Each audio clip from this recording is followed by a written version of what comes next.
The girlfriend Rashmika মান্দানার অভিনীত নতুন movie just release করেছে।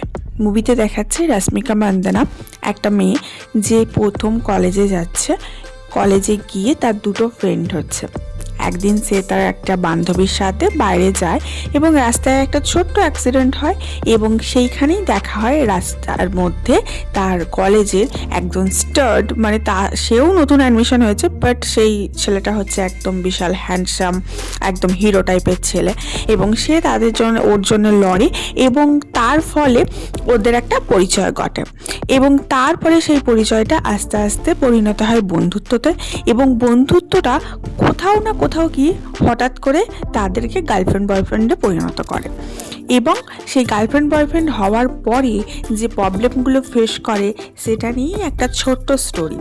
এবং স্টোরিটার টার্নিং পয়েন্ট হচ্ছে এটাই যে গার্লফ্রেন্ড বয়ফ্রেন্ড হওয়ার পরে যেমন ন্যাচারাল হয়, দুজনের মধ্যে সম্পর্ক রয়েছে, গোটা কলেজ জানতে পারছে, দুজনের মধ্যে কিস রয়েছে, দুজনে একসাথে সময় কাটাচ্ছে, এমনকি they having sex together also many times. And এই করতে করতে ইয়ারটা শেষ হয়ে যায়, তারপরের ইয়ারও শেষ হয়ে যায় এবং তাদের জাস্ট ফেয়ারওয়েলের সময় চলে আসে। এই সময় গিয়ে রশ্মিকা মান্দানা কোথাও না কোথাও রিয়েলাইজ করে যে যেটা ওর বয়ফ্রেন্ড রয়েছে সে খানিকটা কন্ট্রোলিং, মানে ওকে বেশ খুলে বা স্বাধীনভাবে জীবনযাপন করতে দিতে চায় না। যখন রশ্মিকা মান্দানা একটা সিনে বলছে যে আমি কলেজের শেষে চাকরি করতে চাই, তো বলছে ঠিক আছে করবে, কিন্তু তোমাকে তো মায়ের দায়িত্বগুলো নিতে হবে, মায়ের এখন বয়স হয়েছে, মা এখন অতটা ভালো রান্না করতে পারে না, তোমাকে সেই দায়িত্বটা নিতে হবে। আমার কিন্তু 3টে বাচ্চা চাই, সেই দায়িত্বটা তোমাকে নিতে হবে। তো এই বাচ্চা, ঘর, এই সমস্ত কিছু সামলে তুমি কিভাবে চাকরিটা করবে দেখা যাবে, পরে দেখা যাবে। মানে সেখানে বোঝাই যাচ্ছে তার বডি ল্যাঙ্গুয়েজ, কথাবার্তা শুনে যে তোমাকে as a housewife say treat করছে। একটা সিনে এটা দেখা যাচ্ছে যে তার মা suffering from a mental trauma because তার বাবা নাকি তাকে বেল্ট দিয়ে হিট করতো এবং তাদের ঘরের একটা জিনিস ছিল যে তার মা কোনো বাইরে যেতে পারবে না, বাইরে গেস্ট এলে রান্নাঘরেই ঢুকে থাকবে, এরকম একটা পরিবেশ ছিল। তো ও বলছে আমি কিন্তু তোমাকে হিট করবো না, চিন্তা নেই। যাই হোক, এই সমস্ত কিছু ঠিকই ছিল, বাট ওই যে একটা জিনিস যেটা মেয়েরা সবসময় চেয়ে থাকে, স্বাধীনতা, স্বাধীনভাবে জীবনযাত্রা, সেটা কিন্তু রাশ্মিকা মান্দানা পাচ্ছে না। এবং এক্ষেত্রে দেখাচ্ছে তার বাবা, সেও কিন্তু একজন ওরকমই মানুষ ছিল যে ওকে কোনোদিন অভিনয় করতে দেয়নি, সেরকমভাবে খুলে বাঁচতে দেয়নি, ওরকম ঘরের চৌকাঠের মধ্যে থাকতেই কিন্তু বাধ্য করেছে। তো ওখানে একটা ক্যারেক্টার রয়েছে তার স্যারের, তার ডিপার্টমেন্টের এইচওডি, সে তাকে বলছে তোমার লাইফের ডিসিশনটা তুমিই নেবে, তোমার বাবাও নেবে না, তোমার বড়ও নেবে না। তোমাকে যদি ঘরের চৌকাঠের মধ্যে থেকে বিয়ে করে জীবনযাপন কাটাতে হয়, সেই ডিসিশানটাও যেন তোমারই হয়, অথবা তুমি যদি ঘরের চৌকাঠের বাইরে বেরিয়ে দুনিয়া দেখতে চাও, দুনিয়ার সাথে লড়ে জীবনটাকে বাঁচতে চাও এবং চাকরি বাকরি করে নিজের পায়ে দাঁড়াতে চাও, সেই ডিসিশানটাও যেন তোমারই হয়। সুতরাং এটাই হচ্ছে একটা টার্নিং পয়েন্ট এবং এটাই হচ্ছে মেইন বিষয়বস্তু এই সিনেমার মধ্যে। যাই হোক, hello everyone, this is Ivy, welcome back to my channel. নতুন সকালে তোমাদের সকলকে ওয়ার্ম ওয়েলকাম জানাই। হাজব্যান্ড মশাই সকাল সকাল কিছু জিনিস নিয়ে এসছে, সেগুলোই তোমাদের সাথে শেয়ার করছিলাম। এখানে বিভিন্ন ধরনের চকলেট কেক রয়েছে, চকলেট বাউলি রয়েছে, বাউলির মধ্যে পুরটা অনেক রকমের পাওয়া যায়, বা চকলেট পুরটাই আমার ভালো লাগে, তো চকলেট পুর দেওয়া বাউলি রয়েছে। সে নিয়ে এসছে তার জন্য ওই হাজমোলা এবং মুখশুদ্ধি যেগুলো হয় না মিষ্টি মিষ্টি খেতে, ওইগুলো, অ্যান্ড চকলেট। তো এই সমস্তগুলোই তোমাদেরকে দেখাচ্ছিলাম। আর এই যে হাজমোলা নিয়ে এসছে, দুটো বড় ডিব্বা নিয়ে এসছে। হাজমোলা তার যে কী নেশা কি বলবো, এবং যেহেতু বাবার নেশা বেটির তো হবেই, এবং বেটিরও হাজমোলার প্রতি প্রচুর নেশা। আই ডোন্ট নো কীভাবে এত খায়, 2, 3, 4, 5টা একসাথে হাজমোলা খেয়ে নিচ্ছে। তো আমি বলছি ওকে চিৎকার করছিলাম যে তুমি দুটো ডিব্বা নিয়ে এসছো, কী করতে? বলছে আমি আমার জন্য একটা নিয়ে এসেছি, বেটির জন্য একটা নিয়ে এসেছি। আমি বললাম তুমি খাচ্ছ, খাও, তুমি বেটিকে আবার এই নেশাটা কী করতে ধরাচ্ছ? যাই হোক, এইসবই কথাবার্তা চলছিল। আর তোমরা ভাববে হয়তো এত বাউলি এত কেক কেন নিয়ে এসেছি, কারণ রিসেন্টলি আমরা একটা রোড ট্রিপে যেতে চলেছি 25 ডিসেম্বর অ্যারাউন্ড, তো তার জন্যই ওই সমস্তগুলো আজকে একটু করে অ্যারেঞ্জমেন্ট করে রাখছি। আমার না একটা জিনিস আছে যে আমি সব কিছু একটু করে অ্যারেঞ্জমেন্ট করে রাখি, একবারে গোটা প্রেশারটা পড়ুক আমার একদমই পছন্দ নয়। ছোট থেকেই আমি সমস্ত কাজই আগে আগে করে রাখতেই বেশি পছন্দ করি। ওই মরার সময় হরিনাম এই জিনিসটা একদমই আমার নট মাই কাপ অফ টি। তো যাই হোক, রশ্মিকা মান্দানার সিনেমাটার মধ্যে লাস্ট যে সিনটা, দ্যাট ইজ সো নাইস, যে কিভাবে মেয়েটা ওই জিনিসটার বিরুদ্ধে লড়ছে। মানে যখন ও ছেলেটার সাথে ব্রেকআপ করে নিল এত কিছু চলতে, তখন দেখছে যে ছেলেটার সাথে ও কোনোভাবেই থাকতে পারবে না, তখন ও যখন ব্রেকআপ করে নিল অ্যাট দ্য লাস্ট মোমেন্টে, তখন ছেলেটা তো একদম আউট অফ কন্ট্রোল হয়ে গেল যে আমার সাথে ব্রেকআপ করছে এরকম একটা ব্যাপার, বা এরকম বিভিন্ন বিভিন্ন কথা বলছে, এবং বন্ধু বান্ধবকে নিয়ে তার ওপরে একটা হামলা করার চেষ্টা এবং তাকে ডিফেম করার চেষ্টা, যেহেতু ওর সাথে সময় কাটিয়েছে বা বিভিন্ন ধরনের সম্পর্কের মধ্যে ছিল। অ্যান্ড ওদের যে মুহূর্তগুলো ছিল সেগুলো নিয়ে ওকে থ্রেট করা এবং সেগুলো নিয়ে গোটা কলেজে একটা বাজে জিনিস ক্রিয়েট করা। তো সেই জিনিসটার বিরুদ্ধে ও কিভাবে রুখে দাঁড়ালো এবং কিভাবে জবাব দিল, that is the main turning point of the film. আমার মনে হয়েছে গোটা ফিল্মটার মধ্যে ওই একটা জায়গা আমার ভীষণ ভালো লেগেছে। এবং দেখাচ্ছে যে ওই জিনিসগুলো থেকে বেরিয়ে এলো, তারপরে কিন্তু ওর ভালোই হলো।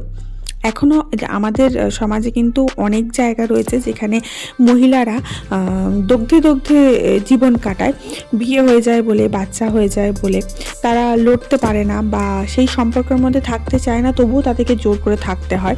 তো সেই যে রশ্মিকা মান্দানা বেরিয়ে এলো, বেরিয়ে আসার পরে সে নিজে চাকরি পেলো, চাকরি করলো, 2 বছর পরে নিজের গাড়ি কিনলো, এবং সে যেটা চাইতো প্রথম থেকেই দেখিয়েছে যে সে একটা ফ্যান্টাসি স্টোরি লিখতে চায়, যেহেতু লিটারেচারে এমএ করেছে, অ্যান্ড সেটা সে লিখছে। তো একদম নাইস স্টোরি, খুব সুন্দর স্টোরিটা। বাট ওই যে টার্নিং পয়েন্টটা আমার ওটা ভীষণ ভালো লেগেছে। আই থিঙ্ক মহিলারা যারা চাইছে যে জীবনে আমি লড়তে চাই বা লড়তে পারছি না, তাদের জন্য এই সিনেমাটা হচ্ছে বেস্ট। হয়তো ছেলেদের খুব একটা ভালো লাগবে না, বাট মেয়েদের ডেফিনেটলি ভীষণ ভালো লাগবে। তো যাই হোক, সকাল থেকে বিভিন্ন কাজকর্মের মধ্যেই দিনটা কাটছিল। দেখলে যেমন টি টেবিলটা একটু পরিষ্কার করলাম। আজকে ব্রেকফাস্টে আমরা ধোকলা খেলাম, ধোকলা আর মিষ্টি খেলাম দুজনে মিলে।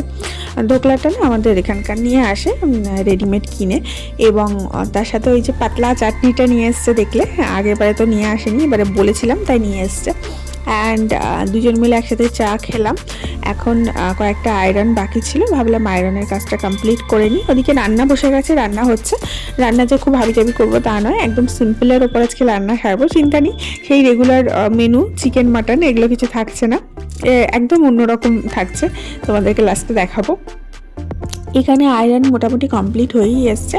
আর এখন না আমি না ক্যামেরাটা সেট করিনি, দেখতেই পাচ্ছ ক্যামেরাটা রাখা রয়েছে। মোবাইলে ভিডিওটা করতে গেছিলাম, আসলে একটু তাড়াহুড়ো লেগে গেছিলো, তো মোবাইলে ব্যাক ক্যামেরাটা ভিডিওটা করছিলাম। অ্যান্ড ক্যামেরাটা ঠিক করে সেট হয়নি, তার জন্য দেখতে পাচ্ছ ক্যামেরাটা কখনো উপরে উঠে গেছে, কখনো নিচে নেমে গেছে। না আয়রনটা ভালো করে দেখা যাচ্ছে, আবার কোনো সিনে আমাকে নিজেকে ভালো করে দেখা যাচ্ছে না। তো যাই হোক, এই সিনটা একটু অ্যাডজাস্ট করে নিও। আর তোমরা কিন্তু ভুলো না লাইক করতে, অবশ্যই একটা লাইক করো, শেয়ার করো, অ্যান্ড ভিডিওটা একটু শেয়ার করে দেওয়ার পরে চ্যানেলটা একটু সাবস্ক্রাইব করে নিও। ওকে, দেখো ফাইনাল আমার আয়রনটা কিন্তু কমপ্লিট হয়ে গেল। আয়রন করতে করতে না এই যে উপর নিচ করতে হয়, তাতে করে আমার পায়ে ভীষণ ব্যথা হয়। এই আয়রন করার সময় একটা প্রবলেম আমি খুব ফেস করি, সেটা হচ্ছে যখন আমি কোনো জামা কাপড় কেচে আয়রন করছি, তো ধরো আজকে কাচলাম, আজকেই আয়রন করছি, বা আজকে শুকিয়ে যাওয়ার পর কাল পরশু 2-1 দিনের মধ্যে আয়রন করে নিচ্ছি, তখন কিন্তু আয়রনটা খুব ভালো ধরে, খুব ভালো হয়। বাট যদি সেটা বেশি দিন পরে থাকে, যেমন বা আমার বরের এই জামাটা কাচার পরে না অনেক দিন পড়েছিল, আয়রন করা হয়নি, সময় পাইনি সামাও বিভিন্ন কারণবশত। তো বেশ অনেক দিন পর আমি আজকে আয়রন করতে বসলাম, নিয়ে না কিছুতেই আয়রনটা ধরছে না। মানে ও যেমন চাই একদম প্রপার আয়রন, সেই জিনিসটা ধরছে না। হালকা হালকা আয়রন হচ্ছে, কিন্তু একটু স্লাইট ভাঁজ থেকে যাচ্ছে, একদম পুরো স্মুথ আয়রন যেটা, সেটা কিন্তু ধরছে না। অনেক প্রবলেম হচ্ছে, মানে এর ক্ষেত্রে একটু করে জল ছিটিয়ে করলে হয়তো ভালো হবে। মানে ওই আর কি, আমার শাশুড়ি মাকে দেখতাম জামা কাপড় কেচে না যখন ওয়াশিং মেশিনে শুকিয়ে মিলে দিত, তখন হালকা একটু শোকাতেই ধরো পুরোটা শোকায়নি, তখনই তুলে নিয়ে এসে আয়রন চালিয়ে দিত।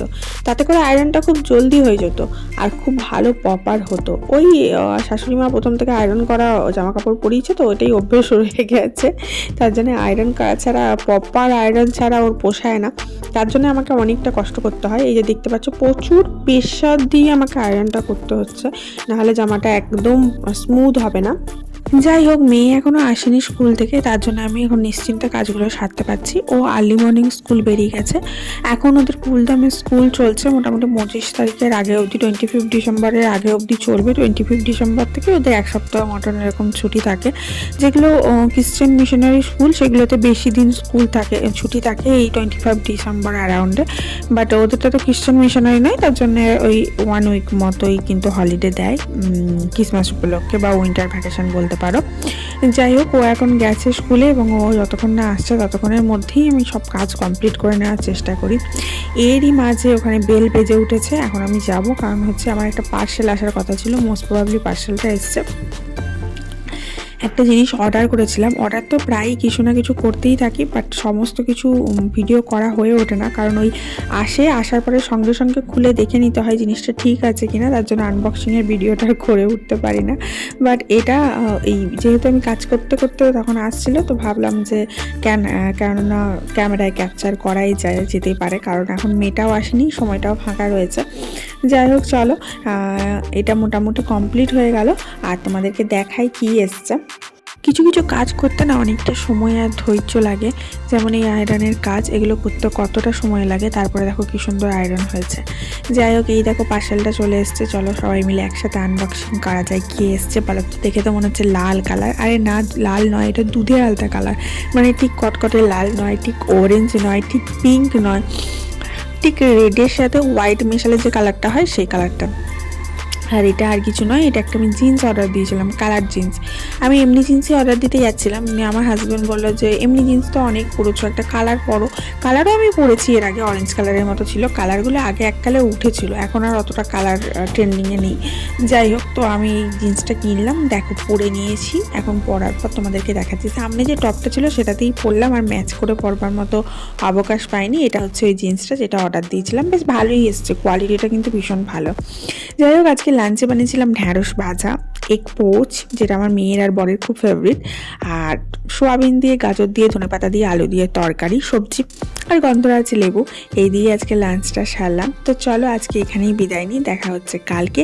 ততক্ষণ তোমরা সবাই অবশ্যই ভালো থেকো, সুস্থ থেকো, হ্যাপি থেকো, নিজের খেয়াল রেখো, নিজের পরিবারের খেয়াল রেখো, আর আমাকে অনেক অনেক ভালোবাসা দিও।